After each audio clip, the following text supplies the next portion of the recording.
ನನ್ನ ಚಿನ್ನ ನನ್ನ ಹಕ್ಕು. ಮೋಸ ಮಾಡುವ ಚಿನ್ನದ ಮಾರಾಟಗಾರರ ಬಣ್ಣ ಬಯಲಾಗುತ್ತೆ. ಸೋಪ್ ಆಗಲಿ, ಪೌಡರ್ ಆಗಲಿ, ಟೂತ್ಪೇಸ್ಟ್ ಆಗಲಿ, ಇದ್ರ ಮೇಲೆ MRP ಬರ್ದಿರುತ್ತೆ. ಆದರೆ ಚಿನ್ನದ ಬೆಲೆ ಮಾತ್ರ ಸೇಲ್ಸ್ಮನ್ ಹೇಳ್ತಾನೆ. ಯಾಕೆ ಅಂತ ಯೋಚನೆ ಮಾಡಿದಿರಾ? ಚಿನ್ನದ ಬೆಲೆ ಹೆಚ್ಚು ಕಡಿಮೆ ಮಾಡಿ ಜನರನ್ನ ಮೋಸ ಮಾಡೋದಕ್ಕೆ. ಸಕ್ಕರೆ, ಅಕ್ಕಿ, ಹಾಲಿಗೆ ಎಲ್ಲ ಕಡೆ ಒಂದೇ ರೀತಿ ಬೆಲೆ ಇರ್ತದೆ. ಆದರೆ ಬಂಗಾರದ ಬೆಲೆ ಎಲ್ಲ ಅಂಗಡಿಯಲ್ಲೂ ಬೇರೆ ಬೇರೆ ಇರುತ್ತೆ. ಬಾರ್ಗಿನ್ ಮಾಡುವ ಜನರಿಗೆ ಒಂದು ಬೆಲೆ, ಮಾಡದವರಿಗೆ ಇನ್ನೊಂದು ಬೆಲೆ. ಇಂಥ ಭೇದ ಭಾವ ಯಾಕೆ? ಕಲ್ಯಾಣ್ ಅವರು ಪ್ರತಿಯೊಂದು ಚಿನ್ನದ ಆಭರಣಗಳ ಬೆಲೆಯನ್ನು ನಮೂದಿಸುವ ಪದ್ಧತಿಯನ್ನು ಪರಿಚಯಿಸಿದ ನಂತರ ಹಲವು ಜ್ಯುವೆಲರ್ಸ್ಗಳು ವಿಯದ ಬೆಲೆಯ ಜಾಹೀರಾತು ಕೊಡುತ್ತಿದ್ದಾರೆ. ಆದರೆ ಅವರು ಆ ಬೆಲೆಗಳನ್ನು ತಮ್ಮ ಆಭರಣಗಳ ಮೇಲೆ ನಮೂದಿಸಲಿಲ್ಲ. ನ್ಯಾಯವಾದ ಬೆಲೆ ಕೇಳುವುದು ನಿಮ್ಮ ಹಕ್ಕು. ನ್ಯಾಯವಾದ ವ್ಯವಹಾರವನ್ನು ಅಪೇಕ್ಷಿಸುವುದು ನಿಮ್ಮ ಹಕ್ಕು. ನಿಮ್ಮ ಹಕ್ಕಿಗಾಗಿ ನೀವು ಹೋರಾಡಿ.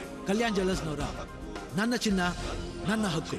ನಾನು ವ್ಯಾಪಾರನ ಲಾಭ ಇಲ್ಲದೆ ಮಾಡಿ ಅಂತ ಹೇಳ್ತಾ ಇಲ್ಲ, ನ್ಯಾಯವಾಗಿ ಮಾಡಿ ಅಂತ ಹೇಳ್ತಾ ಇದ್ದೀನಿ.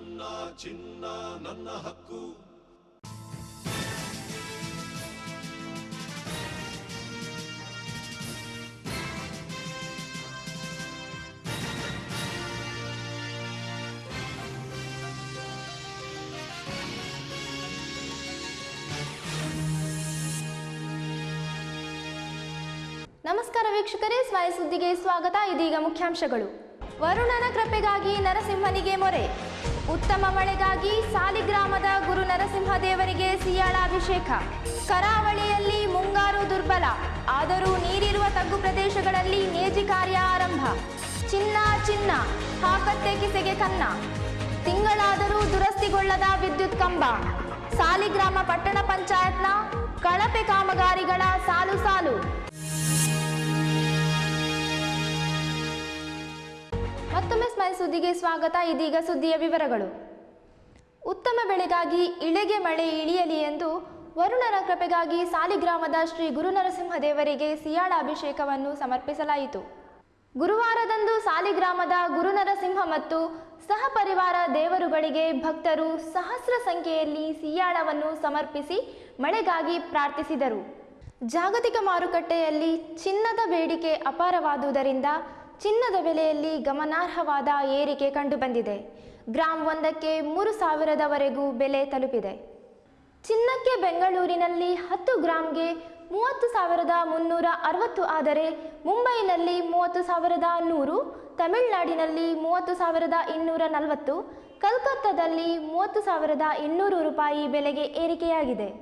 ಕೈಗಾರಿಕೆ ಹಾಗೂ ನಾಣ್ಯ ತಯಾರಕರ ಬೇಡಿಕೆಯ ಪರಿಣಾಮ ಬೆಳ್ಳಿಯ ಬೆಲೆಯಲ್ಲೂ 600 ರೂಪಾಯಿ ಕಿಲೋವೊಂದಕ್ಕೆ ಏರಿಕೆಯಾಗಿದ್ದು ಇದೀಗ ಕಿಲೋಗೆ 50,600 ರೂಪಾಯಿಗೆ ತಲುಪಿದೆ. ಚಿನ್ನದ ವರ್ತಕರ ಪ್ರಕಾರ ಮದುವೆ ಹಾಗೂ ಜಾಗತಿಕ ಮಾರುಕಟ್ಟೆಯಲ್ಲಿನ ಅಪಾರ ಬೇಡಿಕೆಯ ಪ್ರಮಾಣವೇ ಈ ವರ್ಷ ಸರ್ವಾಧಿಕ ಬೆಲೆಗೆ ತಲುಪಿದೆ ಎನ್ನುತ್ತಾರೆ.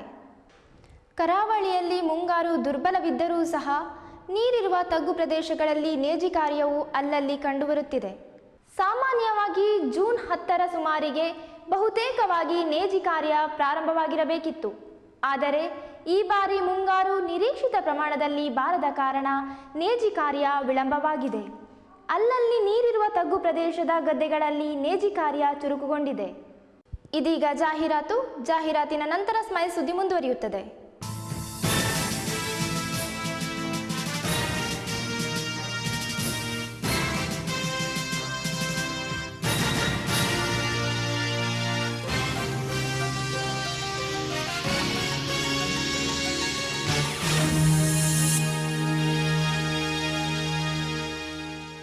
ಇದು ನಿಮ್ಮ ಹೋರಾಟ, ನಿಮ್ಮ ಹಕ್ಕಿಗಾಗಿ ಹೋರಾಟ.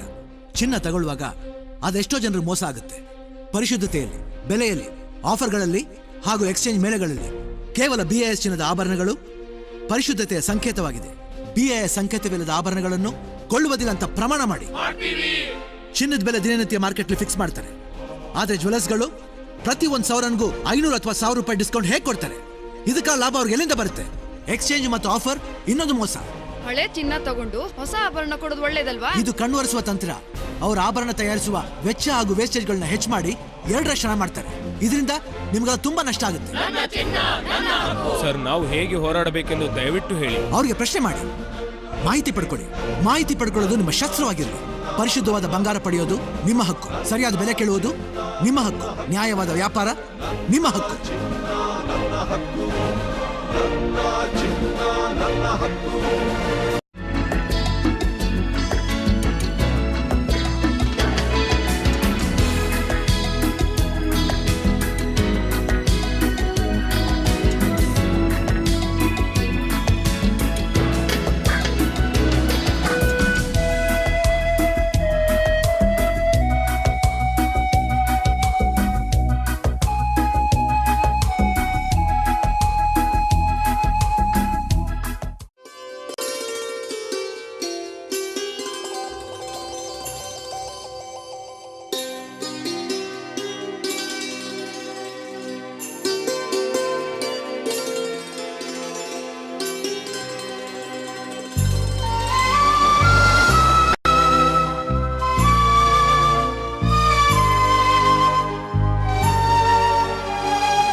ಜಾಹೀರಾತಿನ ನಂತರ ಸ್ಮೈ ಸುದ್ದಿಗೆ ಸ್ವಾಗತ.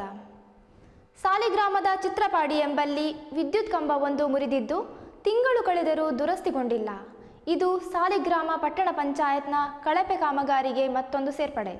ಸಾಲಿಗ್ರಾಮ ಪಟ್ಟಣ ಪಂಚಾಯತ್ ಅನುದಾನದಿಂದ ಚಿತ್ರಪಾಡಿಯಲ್ಲಿ ಬೀದಿ ದೀಪಕ್ಕಾಗಿ ಅಳವಡಿಸಿರುವ ವಿದ್ಯುತ್ ಕಂಬ ತಿಂಗಳ ಹಿಂದೆ ಮುರಿದು ನೆಲಕ್ಕೊರಗಿದೆ. ಸಾಲಿಗ್ರಾಮ ಪಟ್ಟಣ ಪಂಚಾಯತ್ನ ಅಧ್ಯಕ್ಷ ರಾಜು ಪೂಜಾರಿ ಅವರ ಗಮನಕ್ಕೆ ತಂದರೂ ಕೂಡ ಇನ್ನೂ ಕ್ರಮ ಕೈಗೊಳ್ಳದಿರುವುದು ಪಂಚಾಯತ್ನ ದುರಾಡಳಿತಕ್ಕೆ ಹಿಡಿದ ಕೈಗನ್ನಡಿಯಾಗಿದೆ. ಮೀನುಗಳ ಸಂತಾನೋತ್ಪತ್ತಿಯ ಕಾಲವಿದು. ಮುಂಗಾರು ಮಳೆ ಬೀಳುವ ಆರಂಭದಲ್ಲಿ ಮೀನುಗಳು ಮೊಟ್ಟೆಯಿಟ್ಟು ಅವುಗಳ ಸಂತತಿ ಹೆಚ್ಚಾಗುವ ಪ್ರಕ್ರಿಯೆಯು ಈ ಸಂದರ್ಭದಲ್ಲಿಯೇ ಆಗುವ ಕಾರಣ ಇಂದಿನಿಂದ ಯಾಂತ್ರೀಕೃತ ಮೀನುಗಾರಿಕೆಗೆ ನಿಷೇಧ ಹೇರಲಾಗಿದೆ. ಈ ನಿಷೇಧ ಸಮಯದಲ್ಲಿ ಸಾಂಪ್ರದಾಯಿಕ ನಾಡದೋಣಿಗಳು ಮೀನುಗಾರಿಕೆ ನಡೆಸುತ್ತವೆ. ಈ ಸಂದರ್ಭದಲ್ಲಿ ಯಾಂತ್ರೀಕೃತ ದೋಣಿಗಳು ಮೀನುಗಾರಿಕೆಗೆ ತೆರಳಿದರೆ ಸಬ್ಸಿಡಿ ದರದ ಡೀಸೆಲ್ ಪೂರೈಕೆ ಹಾಗೂ ಇತರ ಸೌಲಭ್ಯಗಳನ್ನು ಕಡಿತಗೊಳಿಸಲಾಗುತ್ತದೆ. ದಕ್ಷಿಣ ಕನ್ನಡ ಹಾಗೂ ಉಡುಪಿ ಜಿಲ್ಲೆಗಳಲ್ಲಿ ಆಗಸ್ಟ್ 10ರವರೆಗೆ ನಿಷೇಧ ಜಾರಿಯಲ್ಲಿರುತ್ತದೆ. ಕಡಲಿನಲೆಗಳ ಅಬ್ಬರ ಹೆಚ್ಚಾಗಿರುವ ಕಾರಣ ಕೆಲವು ದೋಣಿಗಳು ಬಂದರುಗಳಲ್ಲಿ ಹಾಗೂ ತಂಗಲು ಸ್ಥಳಾವಕಾಶದ ಕೊರತೆ ಇರುವ ಕಾರಣ ಬೋಟುಗಳು ತೀರ ಪ್ರದೇಶಗಳಲ್ಲಿ ತಮ್ಮ ನೆಲೆಯನ್ನು ಕಂಡುಕೊಂಡಿವೆ. ಇದೀಗ ಮತ್ತೊಮ್ಮೆ ಮುಖ್ಯಾಂಶಗಳು. ವರುಣನ ಕೃಪೆಗಾಗಿ ನರಸಿಂಹನಿಗೆ ಮೊರೆ. ಉತ್ತಮ ಮಳೆಗಾಗಿ ಸಾಲಿಗ್ರಾಮದ ಗುರು ನರಸಿಂಹದೇವರಿಗೆ ಸಿಯಾಳಾಭಿಷೇಕ. ಕರಾವಳಿಯಲ್ಲಿ ಮುಂಗಾರು ದುರ್ಬಲ, ಆದರೂ ನೀರಿರುವ ತಗ್ಗು ಪ್ರದೇಶಗಳಲ್ಲಿ ನೇಜಿ ಕಾರ್ಯ ಆರಂಭ. ಚಿನ್ನ ಚಿನ್ನ ಹಾಕತ್ತೆ ಕಿಸೆಗೆ ಕನ್ನ. ತಿಂಗಳಾದರೂ ದುರಸ್ತಿಗೊಳ್ಳದ ವಿದ್ಯುತ್ ಕಂಬ. ಸಾಲಿಗ್ರಾಮ ಪಟ್ಟಣ ಪಂಚಾಯತ್ನ ಕಳಪೆ ಕಾಮಗಾರಿಗಳ ಸಾಲು ಸಾಲು.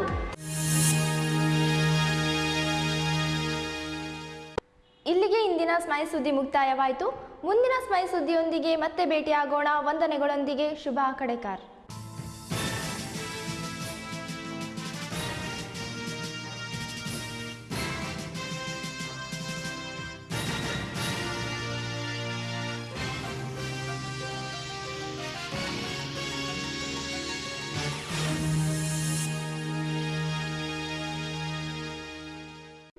ನನ್ನ ಚಿನ್ನ ನನ್ನ ಹಕ್ಕು. ಮೋಸ ಮಾಡುವ ಚಿನ್ನದ ಮಾರಾಟಗಾರರ ಬಣ್ಣ ಬಯಲಾಗುತ್ತೆ. ಸೋಪ್ ಆಗಲಿ, ಪೌಡರ್ ಆಗಲಿ, ಟೂತ್ಪೇಸ್ಟ್ ಆಗಲಿ, ಇದ್ರ ಮೇಲೆ MRP ಬರೆದಿರುತ್ತೆ. ಆದರೆ ಚಿನ್ನದ ಬೆಲೆ ಮಾತ್ರ ಸೇಲ್ಸ್ಮನ್ ಹೇಳ್ತಾನೆ. ಯಾಕೆ ಅಂತ ಯೋಚನೆ ಮಾಡಿದಿರಾ?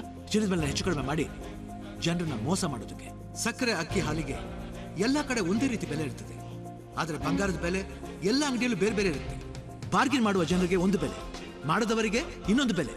ಇಂಥ ಭೇದ ಭಾವ ಯಾಕೆ?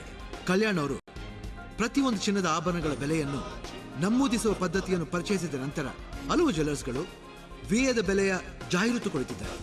ಆದರೆ ಅವರು ಆ ಬೆಲೆಗಳನ್ನು ತಮ್ಮ ಆಭರಣಗಳ ಮೇಲೆ ನಮೂದಿಸಲಿಲ್ಲ. ನ್ಯಾಯವಾದ ಬೆಲೆ ಕೇಳುವುದು ನಿಮ್ಮ ಹಕ್ಕು. ನ್ಯಾಯವಾದ ವ್ಯವಹಾರವನ್ನು ಅಪೇಕ್ಷಿಸುವುದು ನಿಮ್ಮ ಹಕ್ಕು. ನಿಮ್ಮ ಹಕ್ಕಿಗಾಗಿ ನೀವು ಹೋರಾಡಿ. ಕಲ್ಯಾಣ್ ಜ್ಯುವೆಲರ್ಸ್ನವರ ನನ್ನ ಚಿನ್ನ ನನ್ನ ಹಕ್ಕು. ನಾನು ವ್ಯಾಪಾರನ ಲಾಭ ಇಲ್ಲದೆ ಮಾಡಿ ಅಂತ ಹೇಳ್ತಾ ಇಲ್ಲ, ನ್ಯಾಯವಾಗಿ ಮಾಡಿ ಅಂತ ಹೇಳ್ತಾ ಇದ್ದೀನಿ.